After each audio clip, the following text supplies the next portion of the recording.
¿Pero dónde vas, loco? Que el agua está helada. ¡Ostras! Pues sí que está fría. ¿Pero tú crees que desde aquí vas a ver algo? Que tú no tienes los pulmones de los pescadores de esponjas, tío. Es que esto es ya el no va más. Venirnos a uno de los lugares más turísticos de Europa, sobre todo por sus playas, y venirnos en pleno invierno. ¿Y a ti qué más te da si en verano no metes ni el pulgar? Bueno, ¿qué quieres? Es que en Galicia el agua está muy fría. Anda, sal de ahí que todavía te da un telele y la liamos. Además, tenemos que abrir ya las puertas de Colegio Invisible. Si supieras que estás flotando sobre un lecho marino llenito de mujeres muertas, a lo mejor te lo planteabas, ¿eh? Joder, ahora que estaba aclimatándome. Un opart es un objeto imposible, una pieza que aparece de repente en un contexto geográfico y cronológico que, para que lo tengáis claro, no le pertenece. Por eso son conocidos como objetos fuera de su tiempo. OPART es un acrónimo que viene del inglés Out of Place Artifacts. De estos hay que decir que se han encontrado varios, la mayoría falsos, desde un martillo con su cabeza de metal en un estrato de hace millones de años a, bueno, pues seguramente todos tenéis en la retina si os gustan estos temas, porque eran fotografías habitualmente publicadas en enciclopedias de hace años, pues por ejemplo las huellas fosilizadas de sandalias junto a otras de dinosaurios. Sin embargo, el único que es considerado real y que además supone un enigma de dimensiones descomunales es la conocida como máquina de Antikythera. Este OPART hace años ha escrito su penúltima página y lo ha hecho porque en el lugar del naufragio donde fue hallada, en el año 1900, a aproximadamente unos 60-70 metros de profundidad, después fueron descubiertas varias piezas más, entre las que hay que decir que destacaban unas esculturas o parte de las mismas, la tapa de un sarcófago y un extraño disco dorado, se cree que puede ser de bronce, que podría formar parte del que es considerado el mecanismo más sorprendente del pasado. Pero como esta es una historia verdaderamente alucinante, si os parece, no vamos a escatimar en detalles. Laura, vamos a conocer un poco más de este asunto. Pues si queremos ver la máquina de Antikythera hemos de viajar hasta aquí, hasta las Islas Jónicas. Hablamos de un archipiélago en la costa noroccidental de la Grecia continental.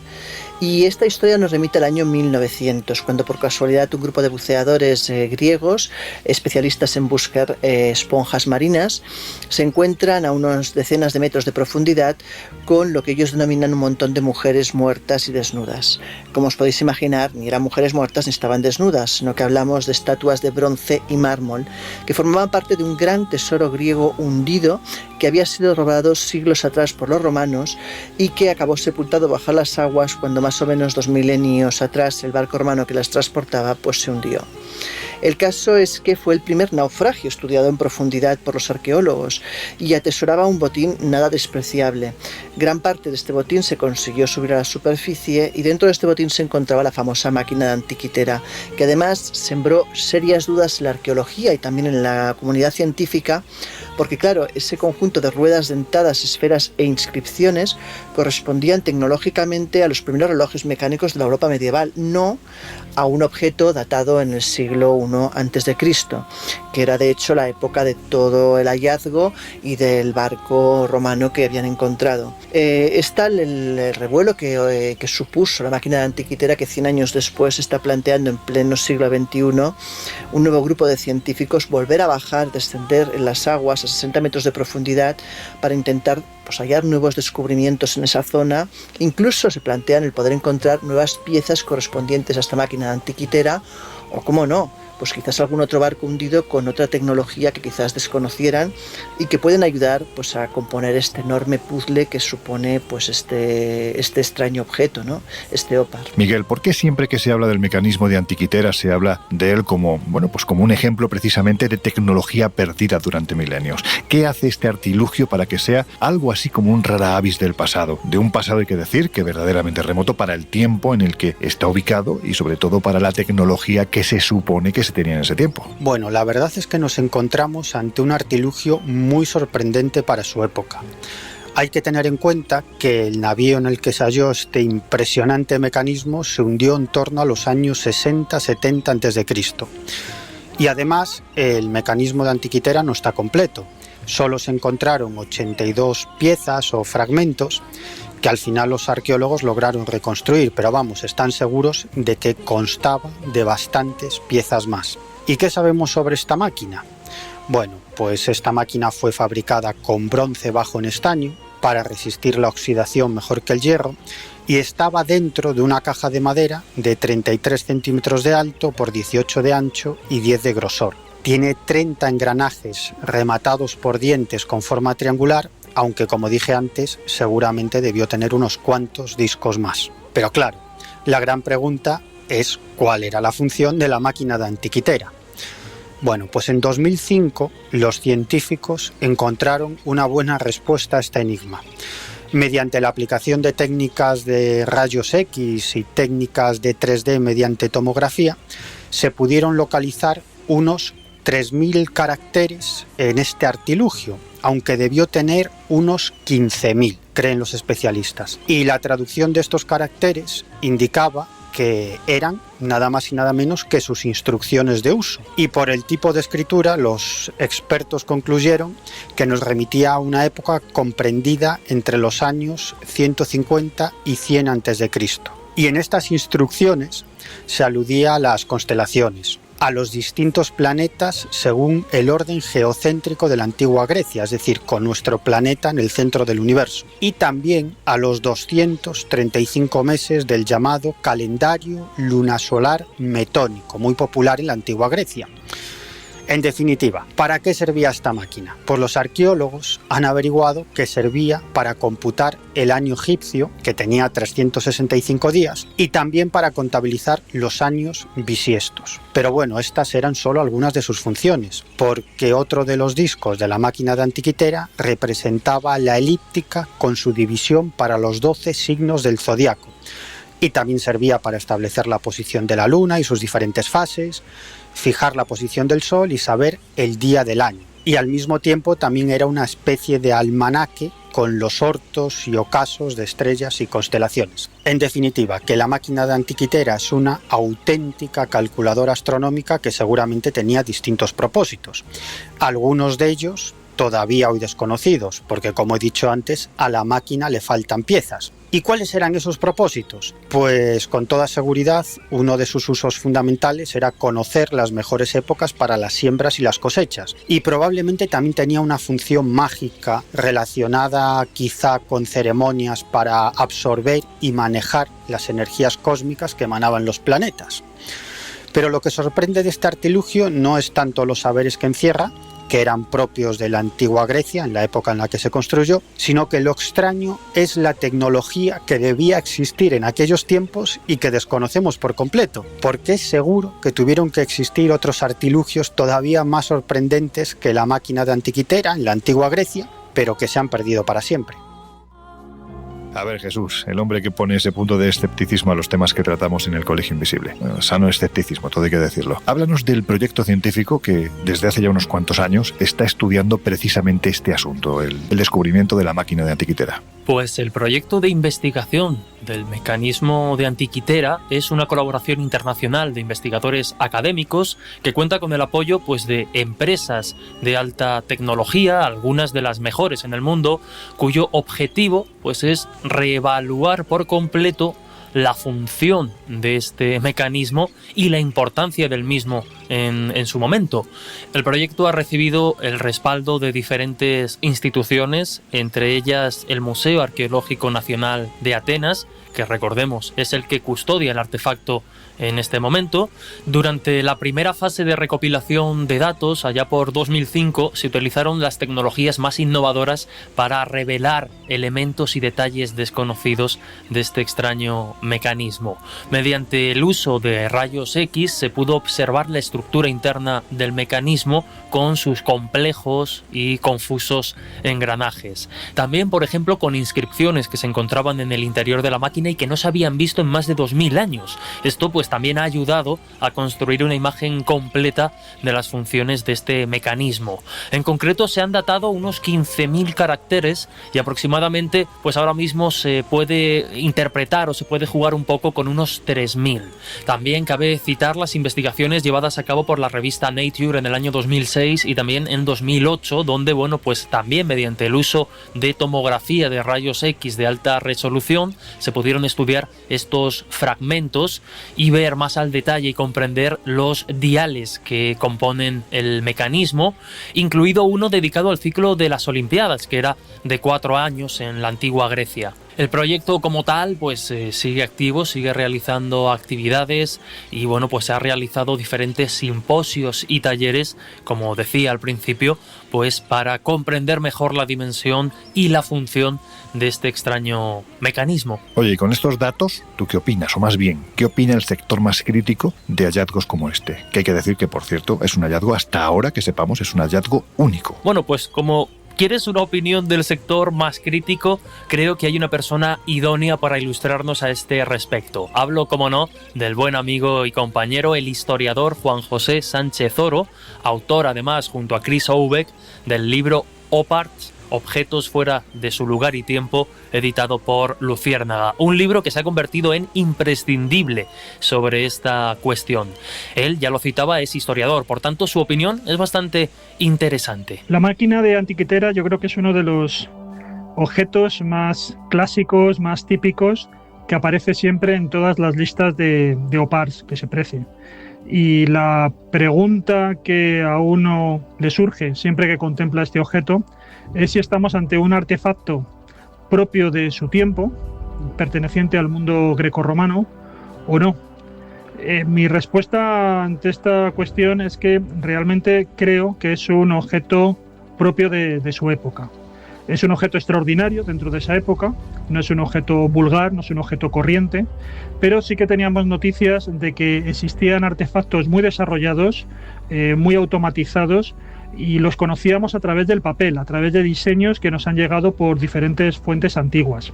Lo que no teníamos nunca era la plasmación de esos diseños en el papel en un artefacto real. Y aquí tenemos justamente un poco lo contrario, tenemos el objeto materializado, pero no teníamos noticia de que algo así existiera, salvo a algunas determinadas fuentes donde parece hablarse de artefactos astronómicos que quizás podrían corresponderse con algo parecido a este objeto de Antiquitera. Y el segundo argumento que a mí me permite ubicar y justificar la idea de que realmente estamos ante un artefacto propio de esta época y no ante un auténtico OPAR, es que lo que se recrea en él, es decir, el universo, el calendario astronómico que aparece dentro de Antiquitera, después de todos los estudios que se han realizado, de todas las reproducciones, no solamente materiales, sino también a través de formato digital, en diseños computerizados que han permitido que podamos ver cómo funciona este objeto y todos sus engranajes, es que precisamente lo que está recreando es el cosmos del mundo grecorromano tal cual se entendía en la época. Y eso supone concebir el sistema solar con la Tierra en el centro. Es decir, es una formulación geocéntrica frente a lo que sabemos hoy en día, que es que el cuerpo celeste que ocupa el centro del sistema solar no es la Tierra, sino que es el Sol. Evidentemente, si esto fuera una creación, por ejemplo, de extraterrestres, no sería concebible pensar que hubieran cometido un error tan burdo a la hora de hacer un artefacto que fuera capaz de reproducir el movimiento de los cielos de esta manera, ¿no? A mí me encanta discutir con Juanjo, más que discutir, entablar debate. De hecho, en mi etapa en La Rosa de los Vientos, bueno, ya sabéis que estuve en la tertulia durante 7 años, una de las cosas que más me divertían era precisamente los debates intensos que teníamos entre Manuel Carballal, Juan José Sánchez Oro y yo mismo, ¿no? Eran muy divertidos. Yo entiendo que su postura siempre es una postura muy cientifista y muy escéptica, pero es que en este caso no estamos diciendo que el objeto no sea un artefacto propio de su época.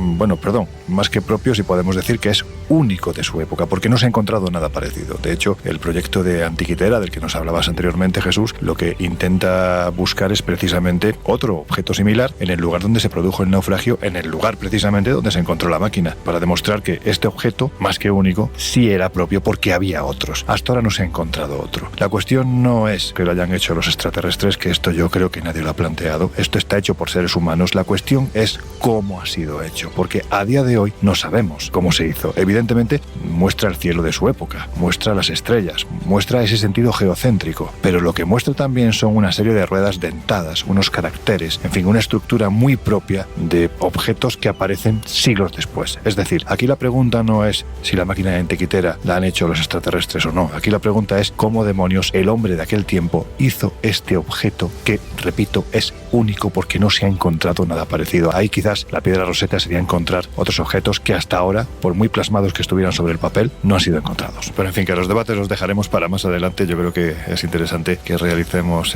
algún colegio invisible en el que puedan participar estos queridos compañeros para tener una de estas encendidas conversaciones que siempre son muy divertidas. Yo creo que no solo para nosotros, sino también para quienes estáis al otro lado de estos micrófonos.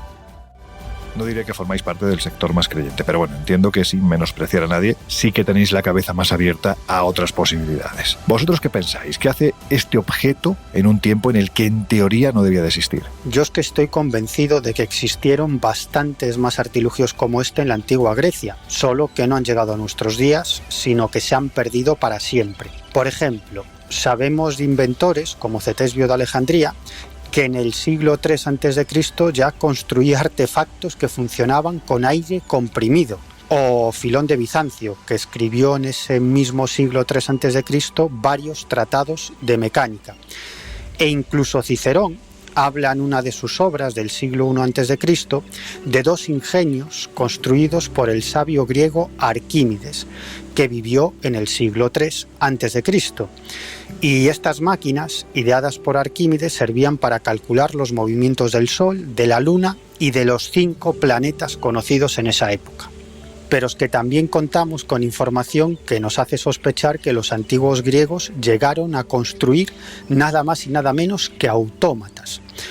Esto, en principio, no sería tan extraño, porque lo que demuestra la máquina de Antiquitera es que disponían de los suficientes conocimientos sobre automatismos. Por ejemplo, un antiguo relato describe a Talos, un autómata gigante de bronce que servía para proteger la isla griega de Creta, y Talos lo que hacía era vigilar las costas de Creta recorriendo el perímetro de la isla 3 veces al día.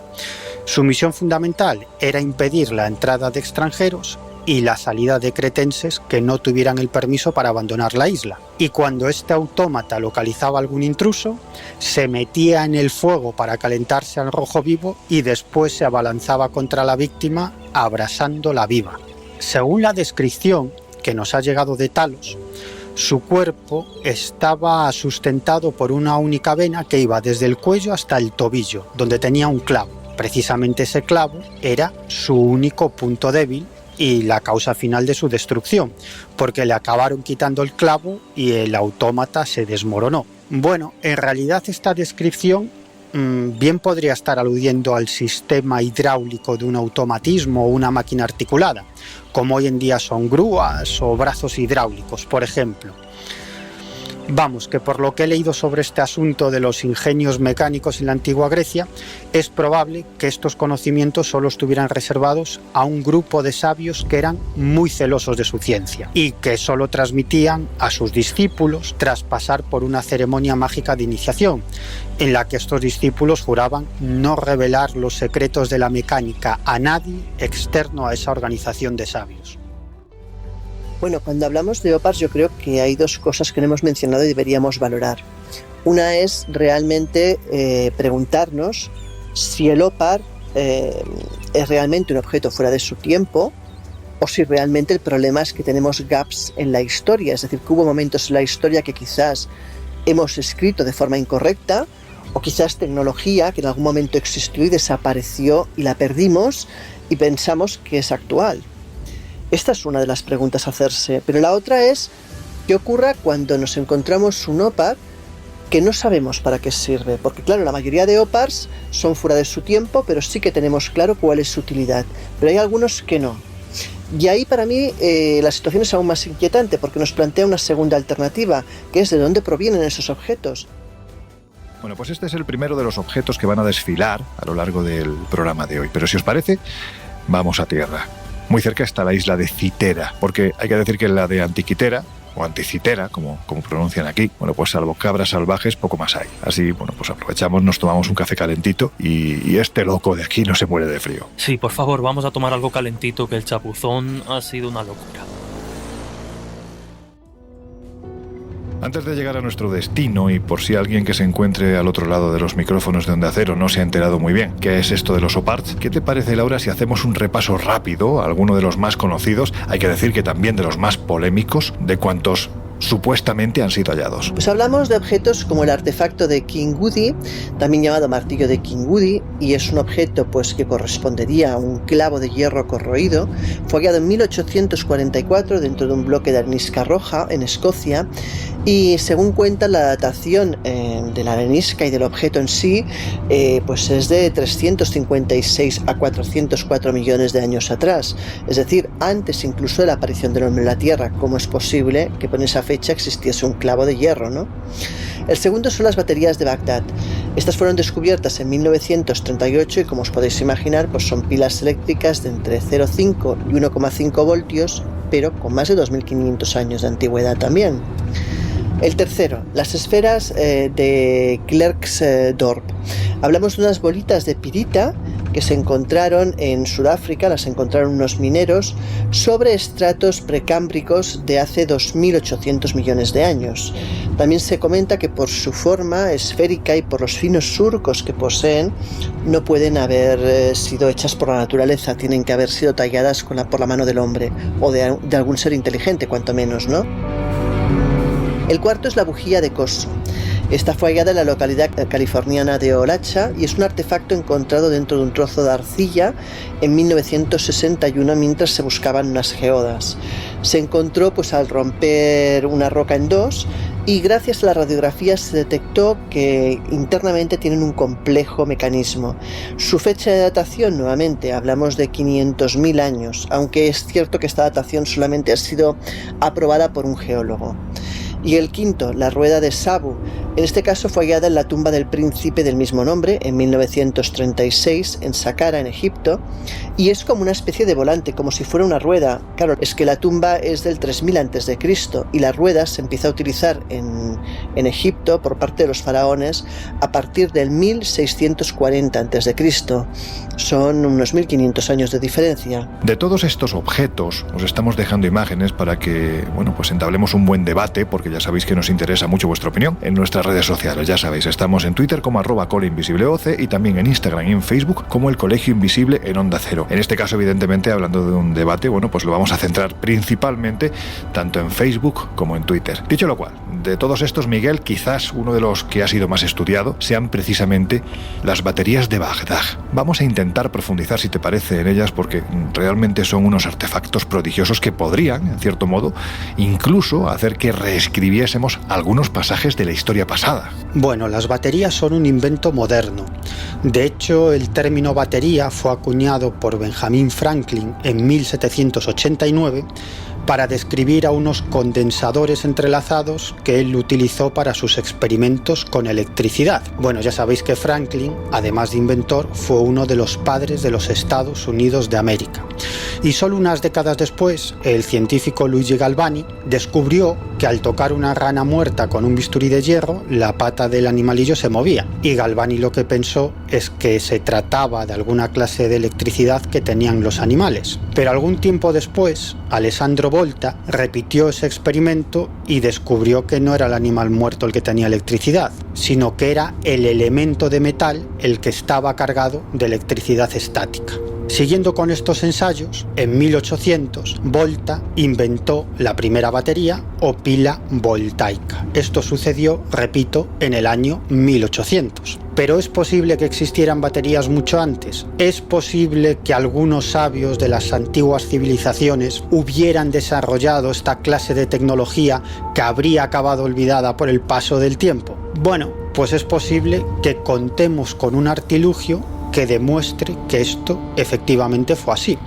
Y nos vamos al año 1938. En ese año, el arqueólogo alemán Wilhelm König, que trabajaba para el Museo de Irak en Bagdad, encontró en un pequeño pueblo iraquí una pieza más que curiosa. Se trataba de un recipiente de cerámica de unos 15 centímetros de altura que tenía un cilindro de chapa de cobre soldado en una aleación de plomo y estaño. Todo estaba tapado con un disco de cobre y sellado con betún y con otra capa más de aislante de asfalto en su parte superior. En el centro del cilindro había una barra de hierro con signos bastante evidentes de corrosión por ácido. Este artilugio fue datado en un periodo bastante amplio, entre el 250 a.C. y el 224 después de Cristo. Bueno, cuando en 1939 este arqueólogo, Wilhelm König, regresa a su Alemania natal, allí escribe un informe en el que defiende que este artilugio podía haber sido una pila galvánica, que desde su punto de vista quizá habría servido para aplicar una galvanoplastia de oro en objetos decorativos. Es lo que se llama electrodeposición, es decir, la deposición de metales en un objeto mediante electricidad, generalmente con fines decorativos. Y el arqueólogo alemán planteó esta posibilidad porque había visto en Irak objetos de plata decorados con finas capas de oro, así que pensó que bien podrían haber sido electrochapados utilizando baterías como la que él había encontrado en Bagdad. Y a partir de aquí se crea el mito de la pila o la batería de Bagdad.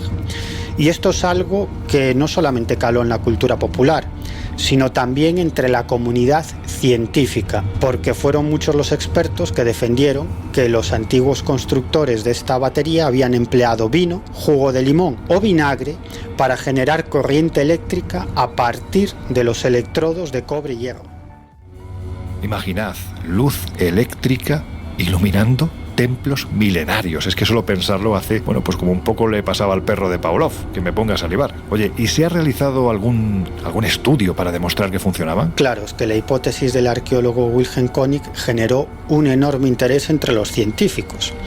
Según cuentan Juan José Sánchez Oro y Chris Aubeck en su interesantísimo libro OPARS, Objetos fuera de su tiempo, editado por Ediciones Luciérnaga, después de la Segunda Guerra Mundial, algunos expertos intentaron hacer funcionar la pila de Bagdad. Por ejemplo, Willard Gray, del laboratorio General Electric de alta tensión. Este lo que hizo fue varias réplicas de la pila de Bagdad y al final consiguió generar una corriente al llenar el artilugio con zumo de uva. Otros investigadores utilizaron vinagre y otras sustancias, obteniendo también resultados muy positivos. E incluso hubo un científico que tuvo éxito al dar un objetivo práctico a la electricidad generada por la pila de Bagdad. Lo que hizo fue reproducir la galvanoplastia de oro sobre una pequeña estatua. Pero claro, tal como desvelan Juanjo Sánchez Oro y Chris Aubeck en su libro, en Irak nunca se encontró ningún objeto galvanizado, porque en el proceso de chapado, en realidad, se utilizaba fuego y mercurio. Pero aunque esta función de la pila de Bagdad quedara descartada, es posible que en la antigüedad la generación y el uso de energía eléctrica fuese un conocimiento secreto solo al alcance de ciertos sabios. Y esta energía eléctrica podría haberse empleado para fines mágicos o curativos. Quizá, ¿por qué no?, la batería de Bagdad podía haber estado conectada a la estatua de un dios, por ejemplo. Y así quienes tocaran esa estatua pues recibirían una pequeña descarga eléctrica. Bueno, podría haber sido una manera de demostrar el poder de las divinidades contenidas en esas estatuas. Lo dicho, imaginad qué supondría demostrar algo así. Miles de baterías eléctricas, por ejemplo, iluminando en ese oscuro y remoto pasado la Gran Pirámide. Jesucito, que parece que te persiguen. Mira, parece la misma que quería que tuvieras años de buena suerte en Alcatraz. Uf, no sé yo lo de la buena suerte, no lo tengo tan claro, maldita gaviota. Oye, ya que estamos hablando de islas y de objetos que están ubicados en un tiempo que aparentemente no les corresponde, un tiempo anterior, claro está, el enigma de los surcos de carro, los conocidos como Cart Route de Malta, también entrarían en esta categoría, porque de lo que parece que hay pocas dudas es de que a día de hoy siguen siendo un enigma arqueológico no resuelto, quizás relacionado con el megalitismo. A ver, cuéntanos, ¿de qué se trata? Bueno, pues estos cart routes son una serie de surcos o caminos, si se quiere, de profundidad y ancho variable que podemos encontrar prácticamente en todos los rincones de la isla de Malta. Cabe citar que no es Malta el único lugar en el que encontramos estos surcos, los encontramos en diferentes puntos del planeta, entre ellos también en España, pero por ejemplo Grecia, Francia, Libia tienen sus propios surcos. El nombre, que traducido sería algo así como surcos de carro, aludiría pues a la teoría de que estos surcos efectivamente fueron creados por el paso continuado de carros o de algún otro tipo de medio de transporte, como trineos, que bueno, pues también ganan mucho peso a la hora de intentar explicar o conocer el origen de estos surcos. Ahora lo veremos. Estos surcos, como podéis imaginar, y de ahí lo de surcos de carro, serían dos hendiduras en el terreno que recorren paralelamente pues un tramo determinado de tierra, y la distancia entre estos dos surcos pues sería igualmente entre unos 110-140 centímetros. Todo esto para hacernos un poco la imagen del misterio en la cabeza. Como decía, algunos de estos caminos están enmarcados en un contexto y una lógica arqueológica que los relaciona con las canteras de las islas, y es que se observan pues efectivamente que estos caminos fueron usados para sacar de las canteras los bloques de piedra. Lo que no queda muy claro, y es otro misterio dentro del misterio, es a dónde iban dirigidos estos bloques, porque como decíamos antes, las direcciones y los destinos de estos caminos son algunos realmente extraños y desde nuestra óptica pues no tienen mucho sentido. Hay investigadores pues que han sugerido que estos caminos están indicando pues las marcas de los carros que se utilizaron para transportar las piedras de las canteras al mar para la exportación a África durante el régimen árabe en Malta. Otros consideran que fueron usados para el transporte de materiales para la construcción de templos, aunque tampoco hay mucho fundamento a este respecto, dado que no hay restos orgánicos que analizar con los que hacer una datación exacta de estas rocas. La mayoría de investigaciones las sitúan entre el año 2000 y 3000 antes de Cristo, en época púnica y fenicia. Algunas construcciones megalíticas de la propia isla de Malta están datadas de hace unos 5000 años. Por lo tanto, si estos surcos de alguna manera están relacionados con esas construcciones megalíticas, son aún muchas más las preguntas que nos surgen. Los historiadores, los arqueólogos están pues divididos y algo confusos con respecto al origen definitivo o al uso definitivo de estos cart routes.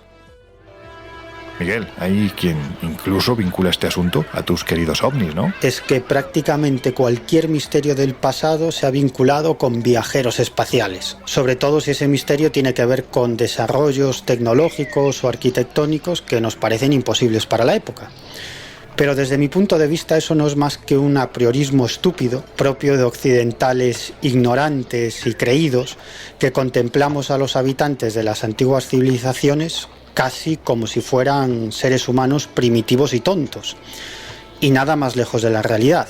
No tenían ordenadores, ni satélites, ni internet, pero contaban con grandes conocimientos astronómicos, matemáticos, arquitectónicos, artísticos, y además sabían mucho de la naturaleza y de sus ciclos, porque tenían tiempo para observar el comportamiento de la naturaleza y sabían cómo sacarle partido a esos procesos naturales, algo que nosotros no sabemos hacer. En definitiva, que los surcos de carros de Malta no tienen nada que ver con visitantes alienígenas. Bueno, pues volviendo a los OPARs clásicos, ya sabéis, por si no nos habéis escuchado durante la primera hora, este término es un acrónimo del inglés Out of Place Artifacts, o lo que nosotros denominamos objetos fuera de su tiempo. Y si hay unos objetos o piezas o esculturas más que clásicas dentro de esto del misterio, de nuestra pequeña historia, pues esas son las para mí alucinantes figuras de Acámbaro, que a día de hoy, bueno, pues podemos encontrar en el Museo de Valdemar Husrut, en Guanajuato, México.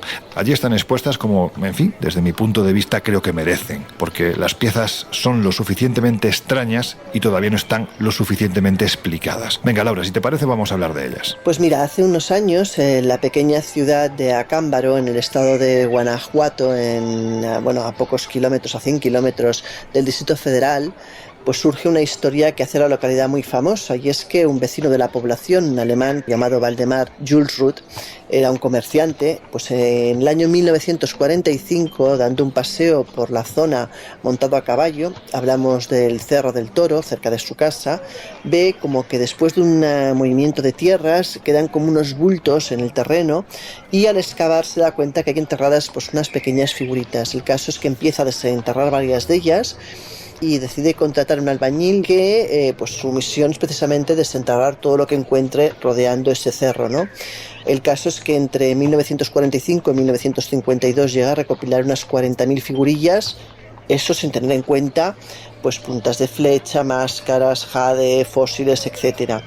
Estas piezas tienen de curioso, de especial, que no corresponden a ninguna artesanía de algún pueblo local antiguo y que además parece pues que son representaciones de seres de casi de un Jurásico, ¿no? De un tiempo absolutamente extinto. Claro, esto es imposible, porque el hombre jamás convivió con los grandes saurios, entre otras cosas porque nos separan la friolera, atentos a la cifra, de algo más de 65 millones de años. Por lo tanto, si esas figurillas fueron realizadas por manos humanas, lógicamente debería de tratarse de otra cosa. Ahora vamos a estudios y demás, pero conviene decir que el primero en hablar de ello y mostrarnos este, para mí, vuelvo a repetir, maravilloso, absolutamente maravilloso enigma, fue uno de nuestros invisibles eméritos, por decirlo de alguna manera, el doctor Fernando Jiménez del Oso, ¿verdad?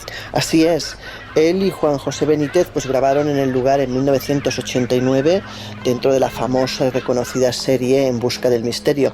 Si te parece, vamos a escuchar al propio Fernando contar cómo fue aquel rodaje y el encuentro con esas figuras. Este documental es uno de esos temas que no estaban previstos al inicio del rodaje. Y no porque careciera de interés, todo lo contrario, sino porque dábamos por seguro que iba a ser imposible filmarlo. Se trataba de algo que desde hacía unos 40 años estaba perdido, estaba sumido en el olvido. Un misterio concerniente a unas 30.000 figuras de barro de las que después en el documental hablaremos extensamente. Pero ¿por qué el interés de esas figuras? En 1972, Jacques Verrier, el coautor de aquel célebre libro El retorno de los brujos, publicó un libro que llevaba como título El libro de lo inexplicable, donde se recogían diferentes misterios. El primer capítulo, firmado por Ronald Wilson, se refería a las figuras de Acámbaro. Unas extrañas figuras, toscas figuras realizadas en barro, cuyo misterio, insisto, descubriremos después en el documental. Pero al misterio en sí de las propias figuras se unía el de su localización. Habían desaparecido. Desde hacía décadas no había vuelto a saberse de ellas, no habían vuelto a ser fotografiadas y mucho menos filmadas. Su paradero era un misterio. Y ahora viene lo pintoresco del caso. Nosotros dimos con ellas. ¿Cómo? Pues con una investigación tan laboriosa como la de llegar a la ciudad de Acámbaro y preguntar por ellas. Gracias a esa ingenuidad, a esa forma de actuar tan lógica que a nadie se le había ocurrido, fuimos los primeros en el mundo que conseguimos filmar las figuras de Acámbaro. Mientras yo estaba en esa tarea, Juan José Benítez se dirigió a la laguna de Tayacuta, cerca de Acámbaro, para aclarar otro misterio, el de un monstruo acuático llamado Chan, similar al monstruo del lago Ness y que, como verán después, también guarda relación con las figuras de Acámbaro. Y por último quiero llamarles la atención sobre un detalle. Me verán y me escucharán decir en el documental que esa había sido la primera vez y posiblemente la última en la que las figuras de Acámbaro eran filmadas y que después de esta ocasión probablemente volverían al olvido. Afortunadamente no fue así.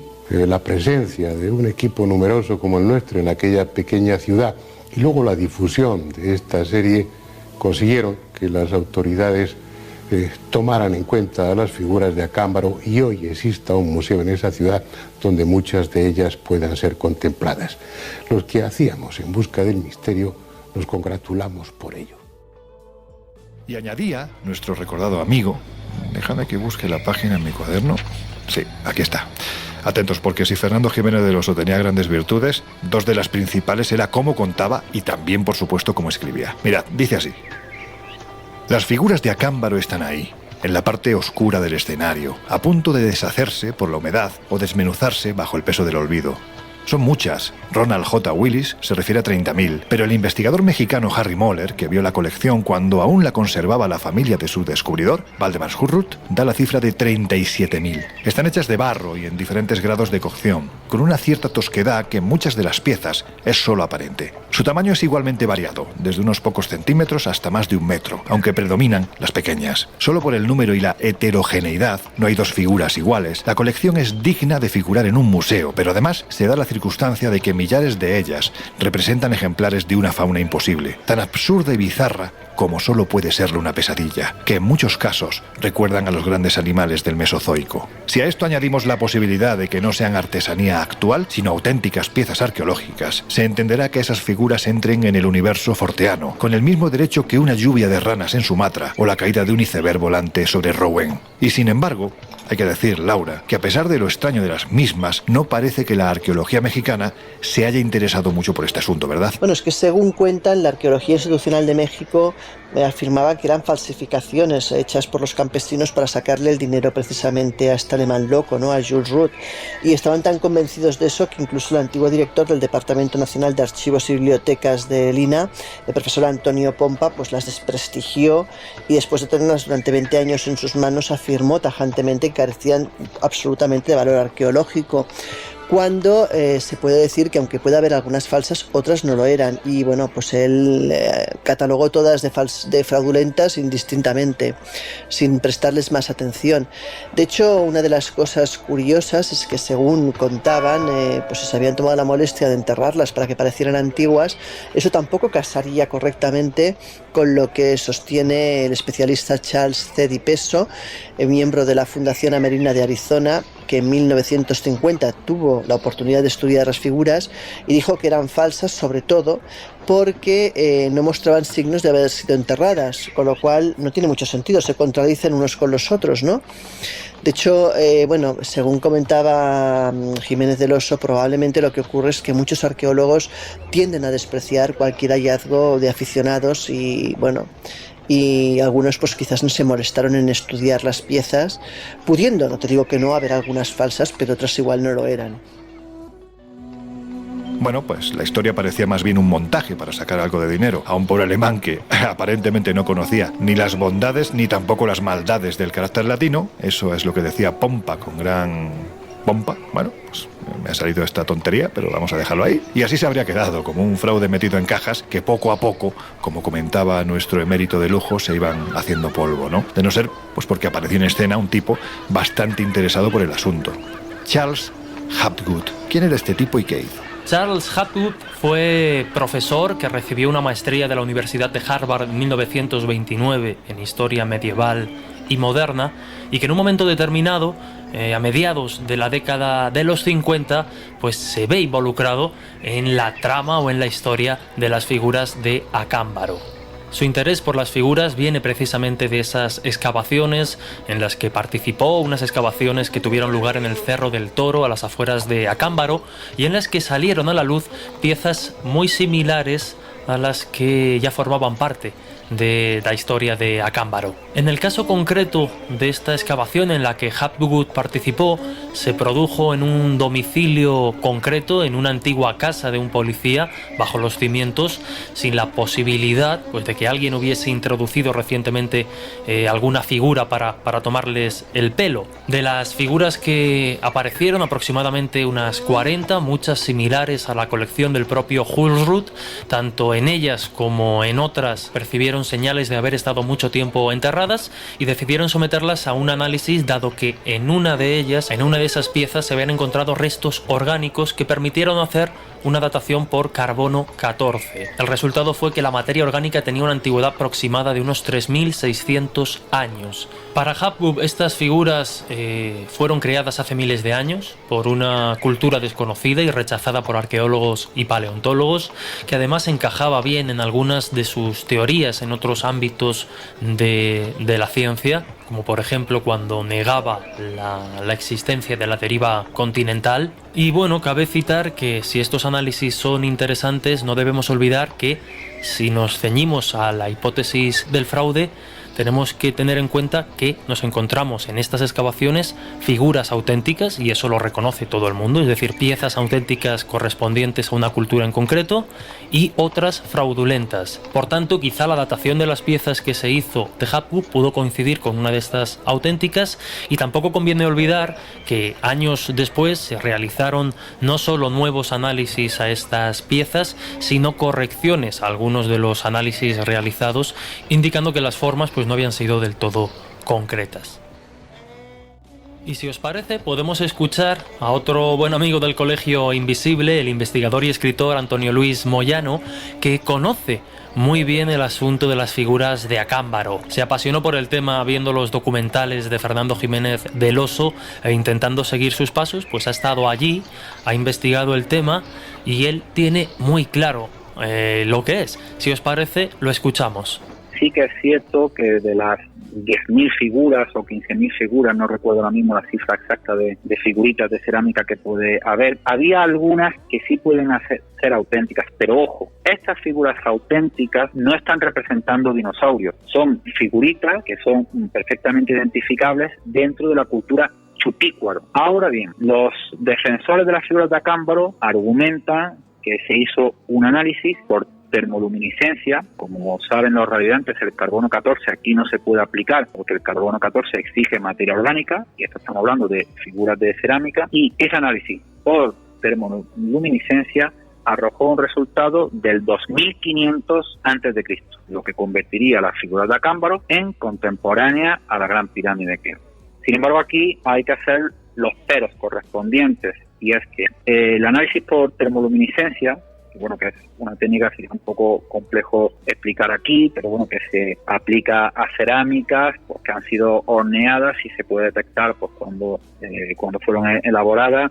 Creo que te estoy hablando un poco de memoria, creo que se empieza a desarrollar en el año 67 o 68 aproximadamente. Y la datación de las figuras de Acámbaro es del año 69. Es decir, que la técnica de termoluminiscencia en aquel entonces estaba en pañales. Y se sabe que en aquella época, estamos hablando de una técnica que se estaba comenzando a desarrollar, que prácticamente casi que se estrenó con las figuras de Acámbaro, tenía una posibilidad de error que puede alcanzar el 10%, entre el 6 y el 10%. Entonces, posteriormente, cuando se ha ido profundizando en la técnica de la termoluminiscencia, se ha comprobado que a veces, por determinados factores, sea un exceso de humedad, sea porque las figuras pues les ha dado el sol, y esto es muy probable porque estas figuras en todo caso no tenían, según se iban desenterrando, estaban a pocos centímetros bajo tierra, pues tanto factores de humedad como el sol pues podrían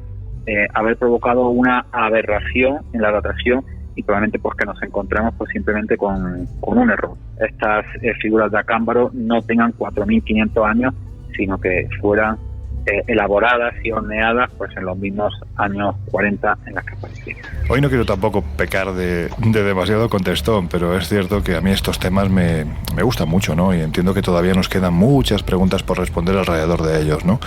Entiendo que Antonio Luis es una persona que se ha pateado a América, que ha estado allí, que ha investigado, que ha conversado, porque realmente hoy en día la investigación casi es imposible. Es como pretender investigar el fenómeno, y aquí ya voy a pecar otra vez de abuelo cebolleta, de las caras de Belmez cuando ya no queda nadie, ninguno de los implicados está vivo. Es muy difícil porque estamos atendiendo a opiniones de tercera generación.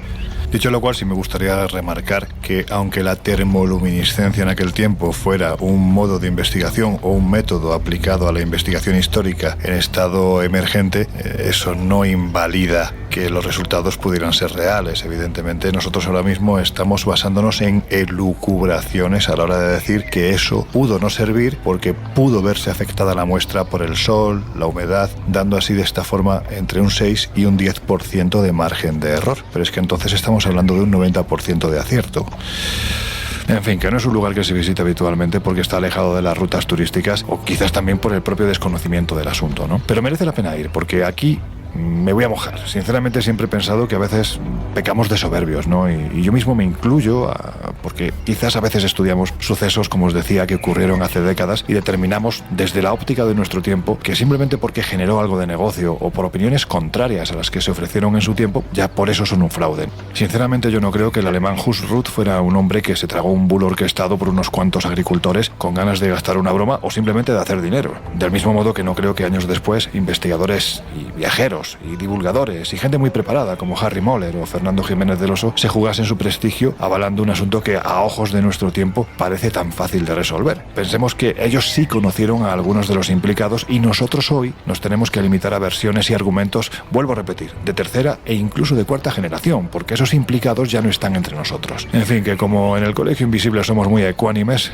queremos darle voz a todos los que han seguido este asunto, incluso en nuestros días, y aunque ya sea muy difícil seguir el rastro a la versión original. La intención, pues que seáis vosotros los que decidáis con qué versión quedaros. De lo que no parece haber duda es que las figuras siguen ahí. Y repito, parecen estar dispuestas a que cualquier investigador con ganas y presupuesto, que esto también es importante, decida desvelar su verdad. Su historia, que es apasionante, ya la conocemos. Ahora toca saber qué es lo que son y cuándo fueron realizadas. Venga, seguimos. Años después, el dueño de la colección, Valdemar Husruth, sufrió un accidente con fuerte traumatismo craneal y literalmente se le fue la cabeza. Y el pueblo, que ya sabéis no tarda en estos casos en apodar a quien sufre una calamidad, decidió que desde entonces sus figuras pasarían a ser las figurillas del loco. El hombre, completamente enajenado, se negó desde entonces a que nadie volviera a verlas. Como los necios son crueles y abundantes, una vez muerto Husruth, su familia decidió que había llegado el momento de poner tierra de por medio y cerrar literalmente a cal y canto las puertas del viejo caserón. Hay que decir que con las figuras de barro en su interior. Y así estuvieron durante décadas, repito, deshaciéndose en el interior de cajas, hasta que el investigador mexicano Harry Moller decidió rescatarlas del olvido. Hoy permanecen custodiadas, y hay que decir que permanecen custodiadas con mimo, porque en definitiva son protagonistas de una historia sobre la que da la sensación de que aún no se ha dicho la última palabra.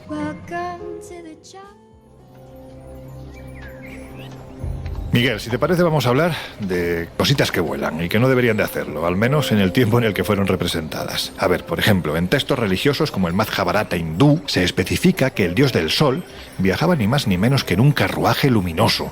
Carruaje, bueno, pues sospechosamente parecido a los ovnis del siglo XX. Los llamaban vimanas. ¿Qué es esto? Desde tu punto de vista, ¿podrían ser considerados OPARs? Bueno, el Mahabharata es un compendio de una serie de textos escritos entre los siglos I a.C. y IV después de Cristo. Y entre otras cosas, el Mahabharata narra las guerras entre los dioses y las alianzas de los dioses con los príncipes y señores feudales de entonces. Lo interesante de este relato es que describe con precisión los objetos voladores de los dioses, a los que llama vimanas, y que además estaban dotados de armas muy destructivas. Por ejemplo, en un fragmento del Mahabharata se explica la batalla entre el gran Arjuna, o un príncipe en contacto con los dioses, y los asuras, los demonios. En este fragmento leemos lo siguiente: Arjuna ascendió al cielo para obtener de los seres celestiales armas divinas y aprender su manejo. En el curso de dicha estancia, Indra, señor del cielo, exigió a Arjuna que destruyera todo el ejército de los asuras. Estos 30 millones de demonios vivían en fortalezas situadas en las profundidades de los mares. Indra, señor del cielo, cedió a este efecto su propia nave voladora Arjuna, pilotada por su diestro ayudante Matali. Dicha nave también era capaz de moverse bajo el agua, casi nada. Bueno, los vimanas. Los vimanas, esas máquinas voladoras de los dioses, son descritos en estos textos sánscritos como formadas por 3 pisos y de aspecto triangular. Tenían 3 ruedas y capacidad para 3 pasajeros. Estaban construidos de diferentes metales y disponían de 2 alas. Además, se movían a grandes velocidades y podían viajar por tierra, agua y aire. Y como he dicho antes, no solo eran pilotados por los dioses, sino también por algunos seres humanos. En el Ramayana, otra gran epopeya sánscrita del siglo III a.C., leemos la descripción que se hace de uno de estos vimanas. Es la siguiente: brillaba como una nube atravesada por relámpagos, y era tal su esplendor que se hubiera tomado por un prodigioso carro arrastrado por los aires. Así apareció aquel carro de colores, tales como los de una nube de cambiantes matices, resplandeciente con el brillo de montones de joyas. En otros textos sánscritos encontramos descripciones de todo tipo de aparatos. Hasta describen, atentos, la fabricación de un robot mecánico capaz de matar a un gran número de enemigos. Bueno, y todo esto lo que ha provocado es que algunos académicos expertos en sánscrito llegaran a pensar que el Mahabharata, el Ramayana y otros textos sánscritos describen, en realidad, las aventuras de visitantes de otro planeta en nuestro mundo. Oye, ya que estamos hablando de objetos que vuelan, la historia que hay detrás de los discos tibetanos también parece interesante, ¿no? La historia de los discos Dropa, sobre la que tanto se ha escrito, apareció publicada por primera vez en un libro del año 1976 titulado Dioses del Sol en el exilio, escrito por un tal David Agamon. Y el propio autor dice en el libro que se basó para confeccionar su obra en las notas póstumas de Cyril Robin Evans, profesor de la Universidad de Oxford, quien había dirigido una expedición a la región de Bayan Karaula en el Tíbet con la finalidad de comprobar los hallazgos de un profesor de la Academia de Prehistoria de Pekín. Este profesor de la Academia de Prehistoria había encontrado en una cueva de esa región tibetana unos esqueletos de unos individuos muy bajitos que no llegaban al 1,40 m de estatura. Además, sus huesos eran muy frágiles y sus cráneos eran enormes en comparación con su pequeño cuerpo. Y al lado de estos cuerpos había 716 discos de color gris y de 30 centímetros de diámetro. Estos discos tenían un agujero en el centro y estaban adornados por una serie de signos extraños, por una especie de jeroglíficos. En definitiva, que parecían unos discos de vinilo. Total, que el profesor Robin Evans viajó a la región tibetana de Bayan Karaula y allí se encontró con una tribu de gentes de pequeño tamaño que le dijeron que eran los descendientes de unos seres extraterrestres que venían o que habían venido de un planeta del sistema sirio. Estos alienígenas ancestrales, al parecer, habían aterrizado en esa zona tibetana hacía miles de años y se hacían llamar los Dropa, y dejaron como legado esos discos tan misteriosos. Sin embargo, la historia, como os podéis imaginar, pues es un burdo engaño, demasiado buena para ser verdad, porque esos discos Dropa nunca existieron y en realidad se basaron en los llamados discos B, propio de poblaciones del Neolítico en diversas zonas de Asia. Pero si de posibles objetos voladores en la antigüedad va la cosa, uno de los elementos más llamativos en este sentido es una pequeña figurilla que se encuentra en el Museo de Oro de Bogotá y que es atribuida a la llamada cultura tairona. ¿Qué es lo extraño de esta figurita? Pues que tiene toda la pinta de un avión y fue datada entre los años 500 y 800 después de Cristo. Oficialmente es un ornamento religioso, pero no todos los especialistas están de acuerdo. De hecho, en los años 50, esta pieza, junto con otras piezas también de oro, acabó en el Museo Metropolitano de Nueva York para una exposición temporal. Y uno de los empleados, concretamente un orfebre que realizaba réplicas de piezas para este museo, se sorprendió muchísimo cuando vio esta figurita que tenía toda la pinta de un avión. Así que hizo una copia y se la envió al investigador y escritor de misterios Ivan T. Sanderson. Y este enseguida contactó con varios ingenieros aeronáuticos, algunos de los cuales se mostraron muy interesados por el asunto. Fue el caso, por ejemplo, del ingeniero aeronáutico Jack Ulrich, antiguo piloto de combate y profesor de aerodinámica en la Academia de la Fuerza Aérea de los Estados Unidos. Este ingeniero aeronáutico se convenció por completo de que la figurilla mostraba una aeronave muy similar al F-102 Delta Dagger. Y además le remitió esta copia de la figura a Arthur Poisley, profesor del Instituto Aeronáutico de Nueva York, quien también se quedó muy sorprendido y declaró que era la representación de un avión supersónico. Casi nada. Es más, incluso un par de ingenieros construyeron un modelo a pequeña escala basándose en esta figurilla e hicieron volar este modelo con un pequeño motor a reacción. Fue tantísimo lo que se escribió sobre esta figura que acabó siendo el emblema de la Sociedad de los Antiguos Astronautas, una organización de fervientes convencidos en la visita de seres alienígenas a nuestro planeta en la más remota antigüedad. Bueno, es que no son los únicos objetos con alas del pasado. Acordémonos que también en Egipto, en las dependencias del Museo del Cairo, nos encontramos con el conocido pájaro de Saqqara o planeador de Saqqara. Y ese fue un objeto que adquiere ese nombre precisamente por lo parecido en su forma a la de un avión, algo que provocó diversas especulaciones pseudocientíficas y algún que otro escándalo, ¿no? Hablamos, por ejemplo, del personaje Khalil Messia, que estaba empeñado en demostrar que aquello era un avión y de hecho llegó, según contaba, a realizar una maqueta a tamaño real de un monoplano basado precisamente en ese pequeño planeador, ¿no? Él comentaba que además había una inscripción que nadie más había visto, cosa curiosa porque hablamos de un objeto de 14 centímetros, tampoco había tanto que ver, donde se podía leer Padi Amon, es decir, regalo de Amón. Y recordemos que este era un dios local que en su momento pues cogió una importancia parecida a la de Ra y se le conocía pues como el padre de los vientos. De hecho, en su iconografía aparecen dos grandes plumas verticales en la cabeza, ¿no? En el caso de este hombre, pues él concluyó que aquellas palabras, junto con el hecho de que el pájaro ese no tenía patas y que la cola era vertical en vez de horizontal, pues eso era, vamos, para él blanco y en botella, es decir, que hablábamos de un avión o de un planeador. El caso es que se embarcó, como decíamos antes, en la tarea de construir un modelo a escala 6 veces más grande que el original. Según él afirmaba, lo consiguió hacer volar, aunque, claro, nadie lo vio. Esto hablamos del año 1969. Sí es cierto que, bueno, que ese elemento pues puede recordar a un avión, pero quizás es más fácil pensar que aquello fuera una especie de boomerang, quizás para la caza de aves acuáticas, o también podemos llegar a pensar por sus medidas, que son 14 centímetros de longitud por 18 de envergadura, que fuera también una de las piezas que se colocaban en el extremo superior de los mástiles de las barcas sagradas empleadas en el Festival de Opet. La razón para colocar estas figuras en ese mástil en la parte alta de los palos era para usarlas como veleta, y de hecho en el templo de Yonsu de Karnak hay relieves que demuestran naves coronadas así, como por ejemplo la de Ramsés III.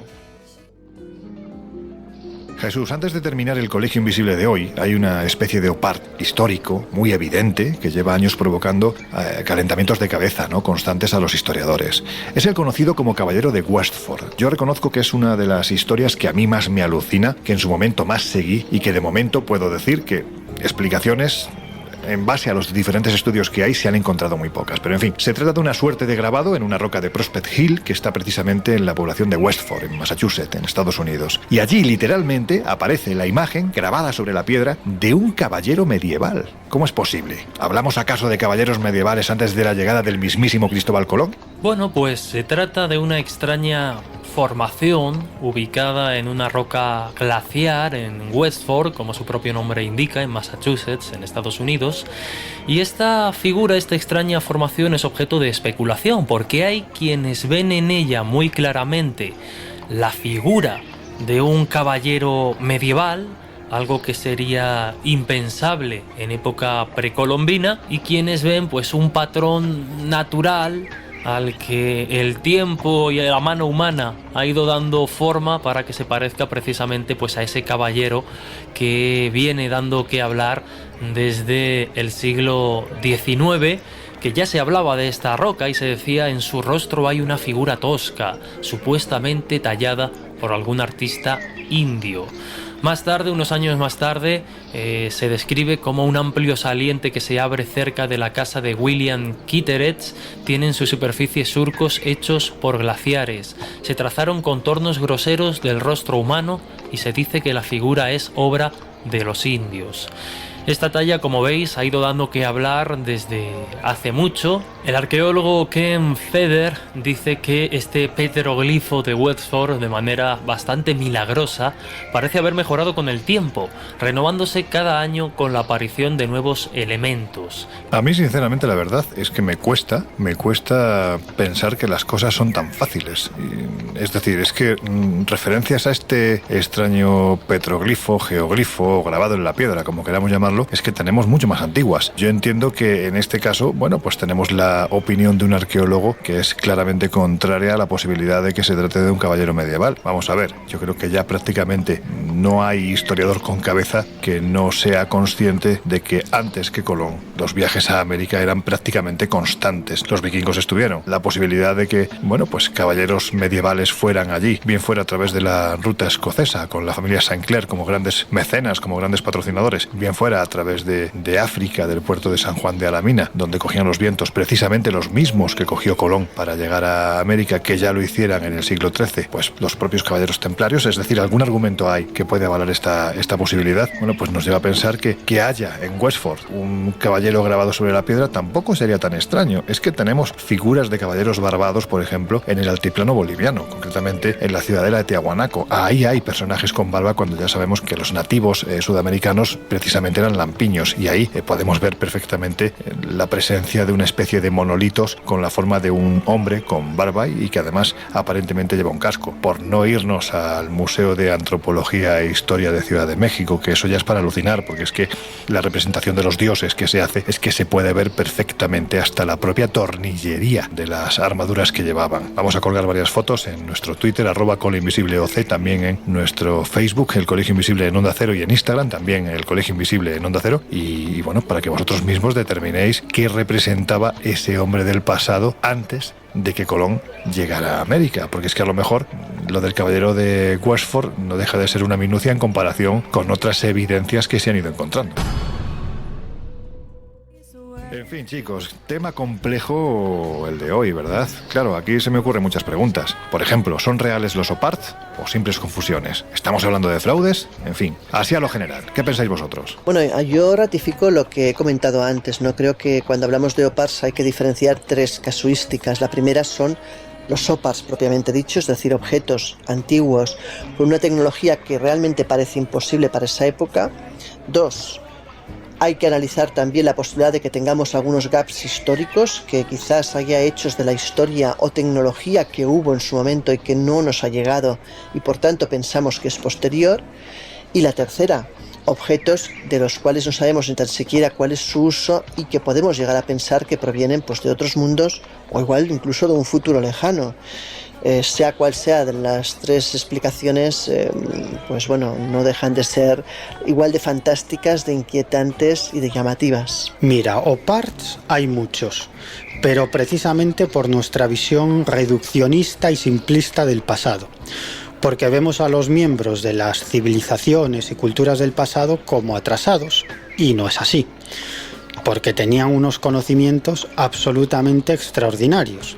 Y la evidencia son construcciones como la Gran Pirámide de Egipto, la Pirámide del Sol en Teotihuacán, en México, las catedrales góticas europeas, por citar solo algunos ejemplos. Pero es que además nuestros antepasados tenían una cosmovisión, unas creencias, una forma de organización social y una visión del mundo enormemente rica, muy diferente a la de un occidental del siglo XXI, pero era la suya. En definitiva, que si contemplamos el pasado con otros ojos y sobre todo con la mente más abierta, comprobaremos que en muchos aspectos los atrasados somos nosotros. Bueno, pues yo reconozco que el enigma de los OPARTs es un enigma que me fascina.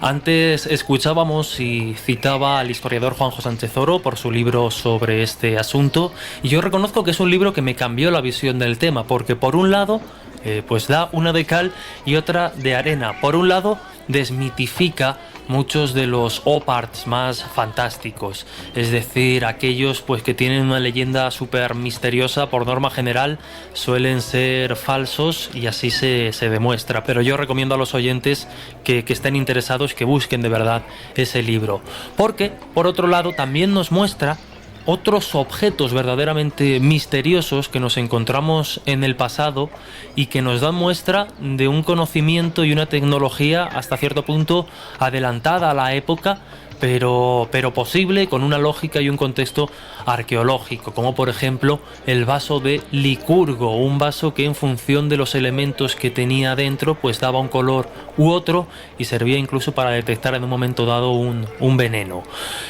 Insisto, este enigma es fascinante y creo que vamos a tener OPARTs durante mucho tiempo, pero de verdad, desbanquemos ya los que están desmitificados y vayamos buscando esos verdaderos enigmas que hay en la arqueología y que nos pueden hacer aprender mucho. Hace ya muchos años oí hablar de una historia que la verdad me dejó tan impactado que tiempo después, mucho tiempo después, decidí incluirla en el primer libro que escribí, hace ahora, pues fijaros, más de 20 años. Ocurrió en Ucrania. Allí fue descubierto un objeto de mineral, de forma circular no muy grande y tonos pardo-negruzcos que cubrían toda su superficie. Hay que decir que la extraña formación fue encontrada en el año 1975 al oeste del país y en el interior de una cantera de arcilla situada a unos 8 metros de profundidad. Lo primero que llamó poderosamente la atención del trabajador que se topó con ella fue su forma anormalmente regular para haber estado situada en una capa arcillosa que podría rondar los 10 millones de años. Al golpear el objeto, este no se partió, pero sí se desprendió una pequeña lasca, permitiendo de esta forma vislumbrar el interior. Estaba compuesta por una sustancia semejante al cristal. El hombre recogió aquel pedrusco y se lo llevó a su casa.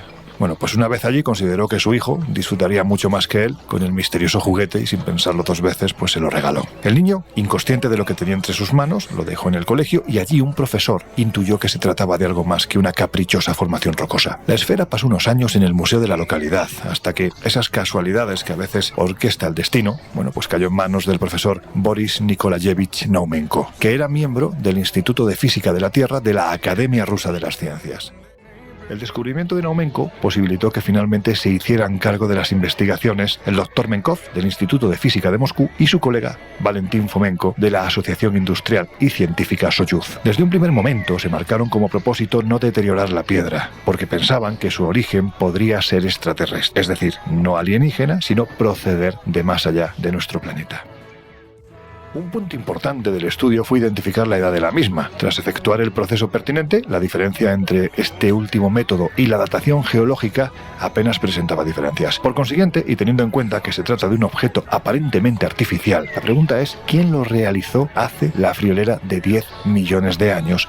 ¿Y con qué intención? Porque tenemos que partir de la idea de que tiene la antigüedad del estrato en el que fue encontrado. Bueno, pues el doctor Fomenko llevó a cabo con una unidad industrial de rayos X RUP 150/300. Os doy todos estos datos para que seáis conscientes de que la investigación que se realizó, o que por lo menos quedó escrita sobre el papel, aparentemente fue intensa. Bueno, pues se realizó una radiografía de la esfera comprobando que el núcleo, semejante a medio huevo, poseía una densidad menor que 0, es decir, como si se tratase de masa negativa. Bueno, pues con los datos anteriormente expuestos, unidos también a su supuesta antigüedad, que parece estar muy lejos del alcance de cualquier actividad humana, dejaba abierta cualquier posibilidad. Obviamente, si se especula con que la masa del núcleo sea negativa, los doctores rusos han llegado a plantear la hipótesis de que se trate de un depósito de antimateria, empleado, ojo, siempre hipotéticamente, como una fuente de energía. ¿Pero por parte de quién?